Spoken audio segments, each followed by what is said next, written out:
How you doing? Welcome to my channel. This is You Too Can Be Great. Hey y'all. Okay, this is not my best, but it is good, okay? Because I'm over here, a mama taking care of a newborn baby that is so adorable. I love him so much. Yes. Okay, so look in the description box and follow my other channel because I am getting flagged for certain things. I had to remove Bad Boys LA's reviews that I did. I'm gonna do the review again of episode 4, but I'm not gonna post anything from the show. I'm just gonna talk about it, and there's a tea that I'm gonna spill that I just found out. So go on and check that one out because you don't wanna miss it. It's juicy. So let's get into this story. This is an OnlyFans. Okay, so there's this. My question before I start this video was, is this a case of privilege? Okay, and I asked this question because I want y'all to think about it and let me know what you think. So I'm gonna tell you how the story goes. I'm not gonna mention any names because I don't want any copyright issues, but y'all can go ahead and use your imagination, okay, or Google it yourselves. So as the story goes, there's an OnlyFans white girl that stabbed a Nigerian black man, well, Nigerian's black man, that was her boyfriend, and she stabbed him. That eventually led to his death, okay? As the story goes, they had a relationship that was over 2 years. They'd been living together. They moved to Florida from Texas. And she had built a network of followers on OnlyFans for over 2 million subscribers, followers and stuff like that. I don't know what she does. I haven't seen her page. I don't even give a fuck to look at it. But that's essentially what she did. And in his relationship that they built, he posted photos online claiming basically this is the love of his life. He can see him being kissing her. He could see, you know, he was seen doing stuff with her in a car, according to the photos that were posted. So it looked like they had a very loving relationship. But then it turned out to be a situation to where she now tagged one of the posts he posted. She was tagging it and she responded by saying partners in crime. We had no idea that in the future he would be a victim of her crimes, of her behavior. So what's happening now is there's no question about the stabbing occurring and that she's the one who did it. The question is now, is it a case of a crime that's being ignored due to the privilege of the individual because of her race? So I'm gonna give you guys the facts of what was being said and you can tell me what you think. So we have, this happened, I believe, Sunday, April 3rd in their apartment.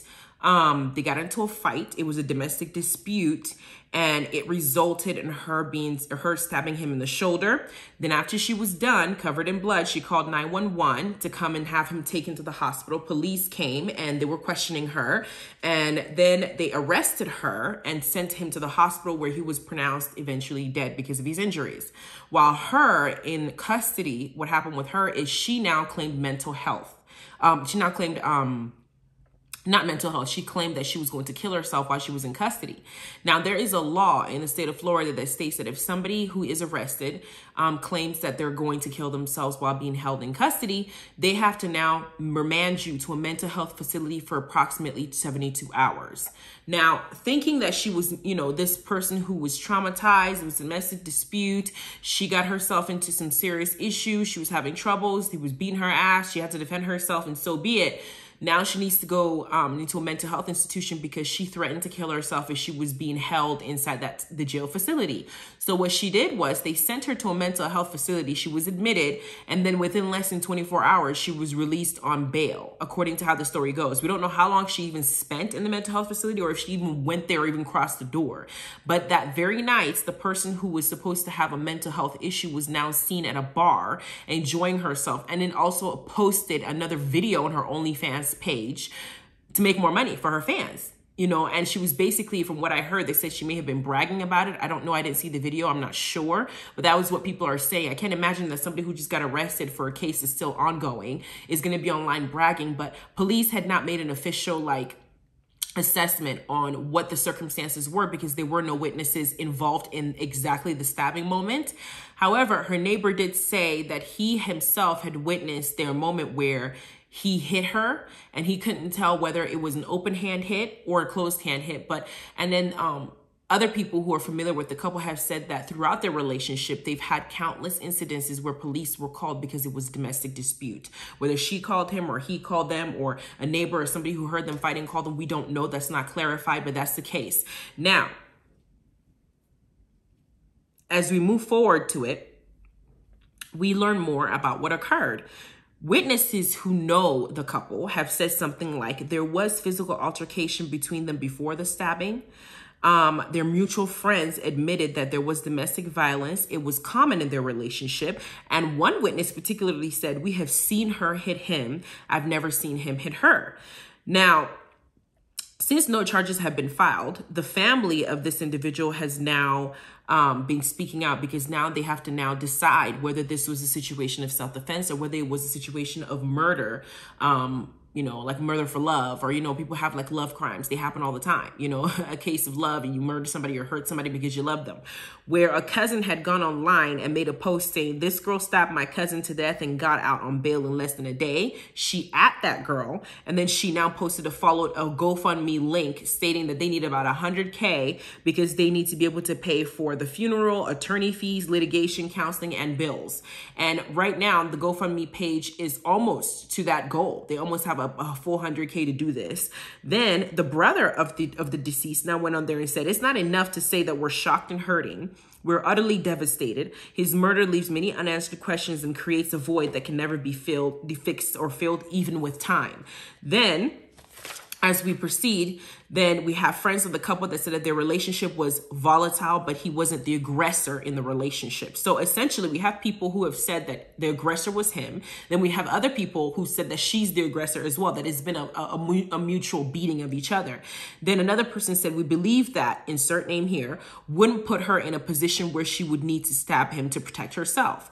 Another person then said, "I'm concerned nobody's mentioning his girlfriend. His girlfriend blank is the one that did it. She gets violent when she's angry and high on drugs." So now drugs are involved. And they said, "I'm concerned she got out of jail on bail. I'm concerned a white girl would get away with murdering a black man." Then I'm looking at, as this case is going on, families are now trying to figure out what's going on. His family members are now saying things like, "Oh, he had a very compassionate smile. He had a very infectious laughter," you know, the nice things that they say. But if somebody is claiming that this person was beating this girl's ass and she was also beating his ass, they were mutually assaulting each other, I don't know how compassionate he might be. Not that I'm talking ill of the dead. I'm just saying, we need to kind of look at every single facet of the situation. Do I think that somebody who committed murder for whatever reason should be out just running the streets and going to bars? There should be some kind of restrictions until they figure out exactly what occurred. Not have her lollygagging and enjoying drinks or we're sitting up trying to figure out how this man ended up dead with shoulder stab. Okay. Then we have other posts that went online the family had put because they have since released, somebody released, like always, y'all know that there's a pattern. When an African-American male is killed, just like the whole Aubrey case, the investigation is occurring and they have to kind of do a lot more because people are questioning what happened with law enforcement and why things aren't going a lot further, because it seems like the situation is more complicated than what is made to seem. That when it's an African-American male, there's always someone who happens to leak information that usually talks bad about the African-American man who is already dead and not there to defend himself. They either bring out the fact that he has a criminal record or his family has a criminal record or his auntie, great cousin, sister, brother, dog had a criminal record to kind of like distract the public and people who lack critical thinking skills from really analyzing a situation when somebody is actually clearly guilty of the situation. I'm not saying that she isn't, just saying that generally is the case. Because as this case is still ongoing, we get tweets that he posted, the deceased posted, that are dated as far back as 2012 and 2011. So in 2011, the post he put was, "Martin's show is just so funny. Jeannie be hating too much with her loud black self. Hashtag typical." Then in 2012, he wrote something like, "Can't believe hashtag thinks I talk to black girls when I don't." Then he said, he said, I've got to read this thing in the way it goes. So, "Oh my fucking God, black girls are born knowing how to shake they ass. Honestly, I don't care. They not my type." Then again, he continued to post, "The way black girls disgrace themselves on TV." Then he posted again, "Black girls aren't the only ones who can cook in the world." Then he posted again, "Once again, I'm tired of these black girls in my government class." Then he posted again, "The thirst of black people in college shaking my head," right? Then he continues to post, "Laugh out loud, I love white people. Shit, me too, girl. Me too, girl." I don't know what the hell this is saying. But then again, he posted, white titties, black titties, white titties greater than black titties, just saying, haha, right? Then it says, dang, all the characters I want to be for Halloween were always white. Ah, change me. And then he's now posting an emoji where he has a monkey emoji, and then there's a finger going this way, and then there's a white face going this way. Then it says, it's funny when my buds think I get offended when they say black joke. Probably the last person to care about that nonsense is me, probably because your ass was the butt of the joke. Then it continued to, these are tweets that are being released from a long time ago. I don't even know who surfaced this. I don't know how they found it. I don't know who brought it up. But now that he's dead, y'all want to talk about it because now we're trying to investigate his murder. So of course his family came and speak out. Now, I want to make it clear that when these tweets were written, it was dated 2011, 2012, right? That's how far back it was. I looked up his age. This year, he would be 28 years old. If you did the math, 28 years old in 2022 would mean he was born around, I believe, 1995 or 94. So let's do the math. 2022 minus 28, he would have been born in 1994. So if you now do the math and say, okay, well, let's do 2011 minus 1994, he would have been approximately 17 years old, which would have put him at the age grade of a high schooler student, maybe like a senior type, you know, still younger, junior or senior type, that's his level of maturity. And then that's when these posts he was writing were written, and they put this out there. And of course, a lot of the Black American communities have already instantly been distracted by talking about, well, you love them so much, so let them fight for you. Well, you did this so much, so let them be the ones to defend you. We don't care since you don't want to defend us, and da da da da. You guys have to use your common sense and see why these tweets are coming out the way that they are, okay? Because I have to be completely honest with you. We have to assess the mindset of him while he was put in there. He's a Nigerian American in this country. I was also a Nigerian American in this country. And I've stated in my previous videos the struggles that I went through going to a high school in this environment. Now, United States has a lot of wonderful things to offer. There's great opportunities. You know, we have, if you really go ahead and you work hard and you try, you can really make something of yourself. But there's an deep-rooted racism that's also ingrained in the system that this is designed. And when I was in high school, it manifested. When I was younger, you know, people were used to seeing light-skinned people. You had rappers saying light skin is the right skin, going with the norm. Okay, you had people making jokes of a group of Black guys walking down the street, and then the white person crosses and runs up across the street because he's immediately threatened because they're big Black guys. You had several things of conversations about who had the good hair and mixed chicks and all this other stuff. There were certain things that were being said in social media, and a lot of us do go on social media, that ends up skewing your mind as a child to where you now learn to self-hate. I remember people telling me things like, because I was from Africa, that means I had AIDS. I remember guys that would like to talk to me or were attracted to me in the background, but then they wouldn't want to admit to being with me in Front Street. I was the intelligent girl who got straight A's, who was an ROTC, who played varsity sports. I had a good heart. I loved my friends. I worked hard, but I was only good enough to be hidden. I wasn't good enough to be claimed. Then you will have the same individuals that would be more than happy to date a Hispanic girl, more than happy to date an Indian girl, more than happy to date a white girl, more than happy to date somebody that's outside their race because of what was going on. That was the thing. So you have another Black man who's living in that type of environment now manifesting self-hate because he has not hit maturity. So he's sitting there, and so he's posting these things, and this is what it is. It may have affected him to the extent of where he now grew this kind of attitude to where he's posting this. Should this affect how we approach the situation, as in if it was an actual murder? No, it should not. Low-key, because of this was posted, I feel like there was some serious mess that went on, because I know the pattern. Whenever situations like this happen to where one of people are wronged, there's always an effort made to divert the media or to distract you from really focusing on what's really important. And it's usually, like I said, talking about, you know, the previous criminal record, or in this case, bringing up tweets from 2011 as if that's supposed to play a role in what happened now in 2021. 10 years after the fact. That makes no sense. Even if he still holds those same values, it shouldn't be a factor in how we consider how this case should be approached. Then you have his family member, of course, speak out after this nonsense was posted, saying things like, let me start off. It says, as a family, we strongly disagree with the ignorant and repulsive tweets from my then high school aged brother that have recently surfaced.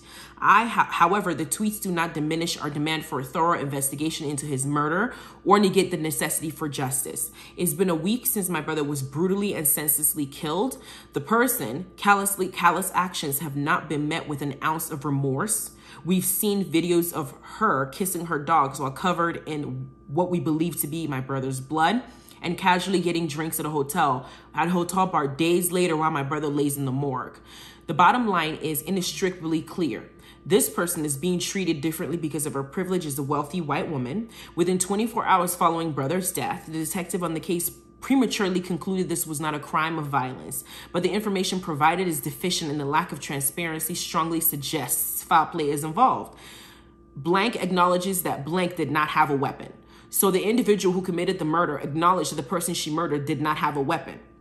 She has no injuries to support her story of imminent danger. Additionally, blank still has yet to explain exactly what happened leading up to blank's murder. We have every reason to believe that his death was the result of unwarranted and unprovoked violence. We want to see that justice is served.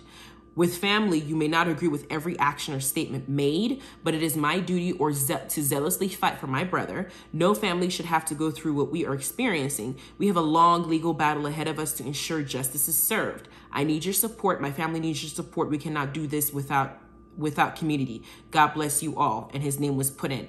Now, being that I just explained this to you and I've just said what I said, and there was another person who actually posted saying, not this fool, blank, being out at a bar in Miami like she didn't just kill blank a few days ago, but I thought you were mentally unstable and suicidal. Is the audacity for me? So here's my question to you guys. Do you think that this case is being handled a certain way based on race? Or do you think that this situation it was handled correctly because of the alleged domestic violence allegation? What is your take on it, and how do you think that it should be handled? And also let me know what you think about the tweets, the 2011, 2012 tweets that were posted when we're supposed to be focusing on what happened in 2021. Okay, so that's the end of this review. I'm gonna go ahead and make the Bad Boys LA review right after that. So go ahead and binge watch both episodes because there is something in there that kind of was a little bit troubling that I wanna discuss. That is also some tea that I wanna drop, okay? Thank you very much. Have a good rest of your day. Bye.